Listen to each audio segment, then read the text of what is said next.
Sri Kuberan TV அன்பர்களுக்கும் நேயர்களுக்கும் ஆனந்த வணக்கங்கள். ராகு கேது பெயர்ச்சி 2023 ஐப்பசி மாதம் 13ஆம் நாள் 30/10/2023 திங்கள்கிழமை தூவிதே திதி, கார்த்திகை நட்சத்திரம்.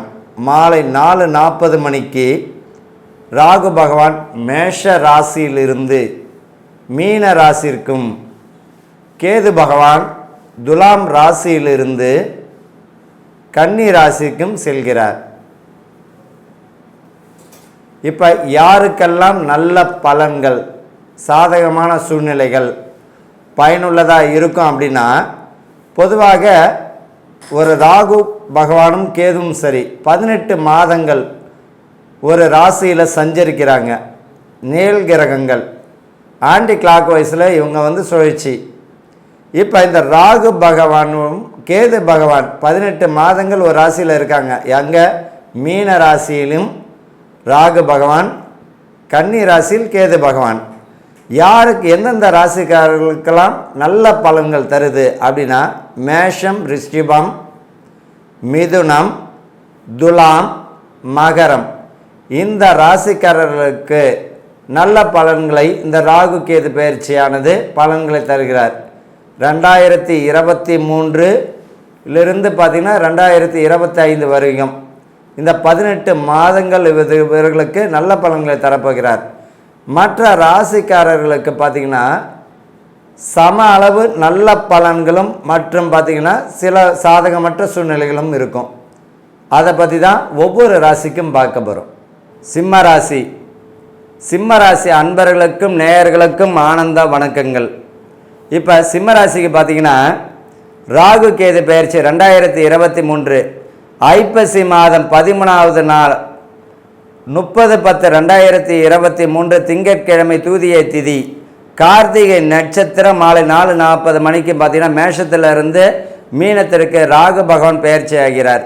துலாமிலிருந்து கன்னிக்கு பெயர்ச்சி ஆகிறார். அப்போ சிம்மத்திற்கு எப்படி இருக்கும் அப்படின்னா, குரு பகவான் சிம்மத்தையும் பார்க்கிறார், சனி பகவான் சிம்மத்தையும் பார்க்கிறார்.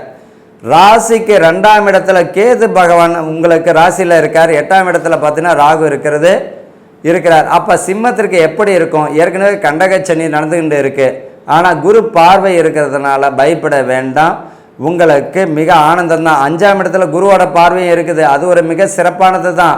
உங்களை பொறுத்த வரைக்கும் இந்த வருஷம் பணம் பல வழியில் வரும், ஆனால் பயன்படுத்திக்கணும். அதே நேரத்தில் 2ஆம் இடத்துல கேதுவாக இருக்கிற தொட்டு மனைவி வாக்குவாதங்கள், குடும்பத்தில் வாக்குவாதங்கள் தவிர்ப்பதும், வேலை செய்கிற இடத்துல பார்த்திங்கன்னா வீண் விரயங்களும் வாக்குவாதங்களை தவிர்ப்பது. யாரை பற்றி யாரையும் பேச வேண்டாம். எதையும் பேசாமல் உங்கள் வேலை உண்டு, நீங்கள் இருந்து உண்டு, உங்கள் குடும்பம் உண்டுன்னு பார்த்தாலே போதுமானது. இந்த சிம்ம ராசிக்காரர்களுக்கு இந்த 2ஆம் இடத்துல கேதுவாக இருக்கிறது ஞானத்தை அள்ளி கொடுத்துடும். யார் நல்லவர்கள் யார் கெட்டவங்கன்னு புரிஞ்சு கொடுத்துருவார். பயப்பட வேண்டாம். உங்களுக்கு ஞானத்தை கற்றுக் கொடுக்கறதில்ல, நல்லாவே தெரியும் யார் நல்லவங்கன்னு.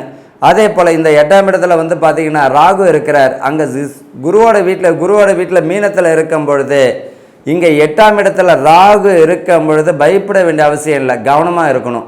உங்கள் வேலை உண்டு, நீங்கள் உண்டு, நீங்கள் போகிற வேலை உண்டு, நீங்கள் உண்டு, உங்கள் குடும்பம் உண்டு அப்படின்ற காலத்தை செய்தாலே போதும். அதே போல் வேலையில் இருக்கும்பொழுது கவனமாக இருக்கணும். அரசியல்வாதிகள் தேவையில்லாத சர்ச்சையில் சிக்க வேண்டாம். தேவையில்லாத கருத்துக்களை வெளியிட வேண்டாம். உங்களுடைய வேலையை நீங்கள் பார்த்தீங்கன்னா பொதுஜன மத்தியில் பார்த்திங்கன்னா நல்ல வாய்ஸ், உங்களுக்கு நல்ல ஒரு பார்த்திங்கன்னா பேரு புகழும் கை கொடுக்கும். இந்த சிம்ம ராசிக்காரர்களுக்கு இந்த பேரு புகழ் நல்லாவே கை கொடுக்கும். பயப்பட வேண்டாம். எதை செய்தாலும் பார்த்திங்கன்னா உங்களுக்கு மகிழ்ச்சி ஆனந்தத்தை கொடுத்துடும். 9ஆம் இடத்துல குரு இருக்கிறது மிக சிறப்பு. இப்போ தந்தை வழியில் சொத்துக்கள் இருந்தாலும் முடிவுக்கு வரும், சேரும். அதே நேரத்தில் பார்த்திங்கன்னா அன்பாக வாங்குங்க, அவரே கொடுக்கக்கூடிய வாய்ப்புகளும் தந்துடும். சில உயில் டாக்குமெண்ட்லாம் கிடைக்கிறதுக்கு வாய்ப்பு உண்டு. பூமி வாங்கிறதுக்கு, வீடு வாங்கிறதுக்கு நல்ல ஒரு வாய்ப்புகள் இது, வாங்கிக்கலாம். ஒரு வீடு கட்டுறீங்க அப்படின்னா பணம் இருக்கான்னு பார்த்துட்டு கட்டுங்க. குரு 9ஆம் இடத்துல இருக்கார், அதனால் சூப்பராக இருக்குன்னுலாம் இல்லை. பணம் இருக்கணும். அதே நேரத்தில் தேவையில்லாத விரயம் செய்யக்கூடாது. சுப விரயமாக மாற்றிக்கிறது மிக சிறப்பு. 9ஆம் இடத்துல குரு இருக்கும்போது தந்தை வழியில் சொத்துக்கள் உங்கள் கைக்கு வரும், பயன்படுத்திக்கோங்க. ஆக மொத்தத்தில் இந்த சிம்ம ராசிக்காரர்களுக்கு ராகு கேது பெயர்ச்சியினுடைய பலன் எப்படி இருக்கும் அப்படின்னா 2023 பார்த்தீங்கன்னா 2025 வரைக்கும் பார்த்தீங்கன்னா உங்களுக்கு 60% நல்ல பலனையும் 40% நிதானத்தையும் கடைபிடிச்சாலே போதும். உங்களுக்கு என்ன பரிகாரம் அப்படின்னா விநாயகர் வழிபாடு. உங்களுக்கு விநாயகர் வழிபாடு செய்தாலும் செவ்வாய்க்கிழமை ராகு காலத்தில் பார்த்தீங்கன்னா உக்கிரமான பெண் தெய்வங்கள் வழிபாடு பண்ணாலும் போதும். காளி, மாரி, துர்கா தேவி போன்ற பெண் தெய்வங்களை வழிபட்டாலே உங்களுக்கு வாழ்க்கையே ஆனந்தமாக மாறிடும். வாழ்க ஆனந்தத்துடன்.